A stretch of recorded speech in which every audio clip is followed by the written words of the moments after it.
देखिए, हम लोगों को जो सर्वनाम पढ़ना था वो था संबंधवाचक सर्वनाम। ठीक है, संबंधवाचक सर्वनाम, इसका नाम संबंधवाचक इसलिए हुआ क्योंकि इसमें जो सर्वनाम आता है वो सर्वनाम किसी के साथ संबंध स्थापित करता है, इसीलिए इसको संबंधवाचक सर्वनाम कहा गया है। क्योंकि इसकी परिभाषा जो है, संबंधवाचक सर्वनाम वे शब्द होते हैं जो किसी वाक्य में आए दूसरे संज्ञा या सर्वनाम से संबंध दिखाते हैं, जैसे जो, सो, जिसने, उसने, यहाँ, वहाँ। ये शब्द तुम लोग देखोगे कि आपस में जैसे संबंधित रहते हैं। जहाँ पे जो का प्रयोग होता है अक्सर वहाँ पे सो का प्रयोग हो सकता है। जिसने, उसने का प्रयोग लगभग एक साथ कहीं कहीं पे आ जाता है। यहाँ वहाँ का प्रयोग कभी कभी पे एक साथ हो जाता है। जैसे यहाँ पे उदाहरण दिया है, तो अब देखिए, जो मेहनत करेगा सो सफल होगा। जो मेहनत करेगा सो सफल होगा। और सर्वनाम की परिभाषा पढ़ते टाइम हम लोगों ने पढ़ा था, इस सर्वनाम जो है संज्ञा के स्थान पे प्रयोग किए जाते हैं। और संज्ञा में कौन कौन चीजें आती हैं? व्यक्ति, वस्तु और स्थान। व्यक्ति, वस्तु और स्थान। तो जो मेहनत करेगा सो सफल होगा, ये व्यक्ति के लिए कहा गया है कि नहीं कहा गया है? जो मेहनत करेगा सो सफल होगा, व्यक्ति से संबंधित है ये। लेकिन अब यहाँ पे जो ये उस व्यक्ति, वस्तु या स्थान के लिए प्रयोग किया गया है, तो यहाँ पे सर्वनाम का रूप ले लिया है, क्योंकि सर्वनाम का प्रयोग संज्ञा के स्थान पे होता है। वही तो व्यक्ति होगा जो मेहनत करेगा। तो जो मेहनत करेगा सो सफल होगा, तो जो का संबंध किससे दिख रहा है? सो से। क्यों संबंधित है?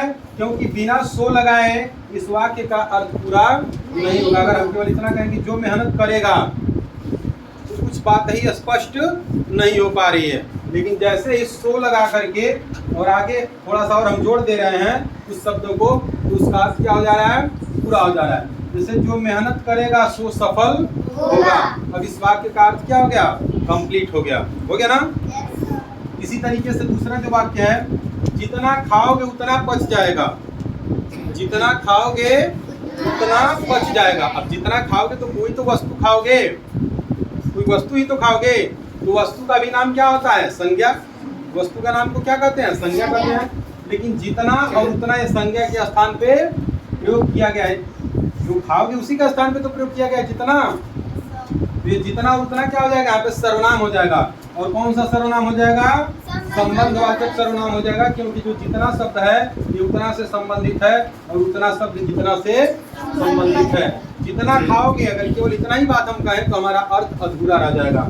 जब हम उतना पच जाएगा जोड़ेंगे तब अर्थ पूरा हो रहा है। जितना खाओगे उतना पच जाएगा। ठीक है, अगला कह रहा है कि जिसकी लाठी उसकी भैंस। जिसकी लाठी उसकी भैंस, को मुहावरा भी है। मतलब जिसके पास ताकत होती है उसी की चलती है, उसी का बोलबाला होता है ना? जिसकी लाठी उसकी भैंस का मतलब क्या? जिसके पास ताकत है उसी का बोलबाला है और उसी के लोग सुनेंगे।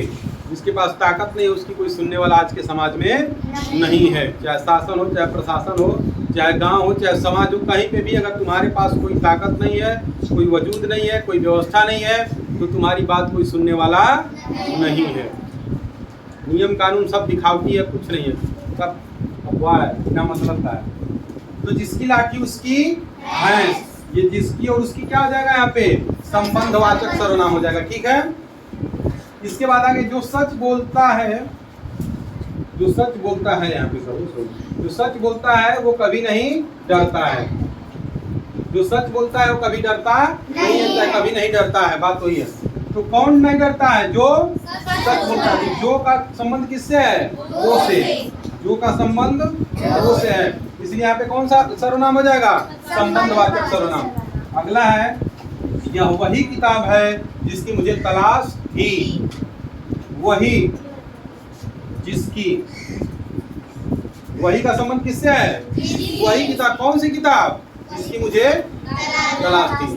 तो वही का संबंध किससे हो गया? जिसकी से। और ये जो वही है और जिसकी एक किताब के लिए आया है। ठीक है ना? और किताब क्या है? संज्ञा है। संज्ञा के स्थान पे हमने वही और जिसकी का प्रयोग किया है, इसलिए सर्वनाम हो जाएंगे। और दोनों शब्द एक दूसरे से संबंधित हैं, इसलिए यहाँ पे कौन सा सर्वनाम हो जाएगा? संबंधवाचक सर्वनाम। अगला करे कि जहां जाओगे वहीं वहां मुझे पाओगे। जहां जाओगे वहां मुझे पाओगे। स्थान के नाम को भी तो संज्ञा कहते हैं, व्यक्ति वस्तु या स्थान, तीन चीज आता है ना मुख्य रूप से। तो स्थान जहां जाओगे कहीं स्थान पे ही जाओगे, उस स्थान का जो नाम होगा वही संज्ञा होगा। उसी स्थान के लिए किसका प्रयोग कर दिया गया है? जहां का और वहां का। तो ये संज्ञा के जगह पे प्रयोग हुआ है ना, इसलिए क्या हो जाएगा? ये सर्वनाम हो जाएगा। और जहां वहां आपस में एक दूसरे से संबंधित हैं, इसलिए कौन से सर्वनाम हो जाएंगे? संबंधवाचक सर्वनाम हो जाएंगे। ठीक है, आशा करते हैं कि सभी लोगों को ये समझ में आ गया होगा। संबंधवाचक सर्वनाम आ गया है? नहीं आया होगा तो फिर एक बार पूछ लेना तुम लोग।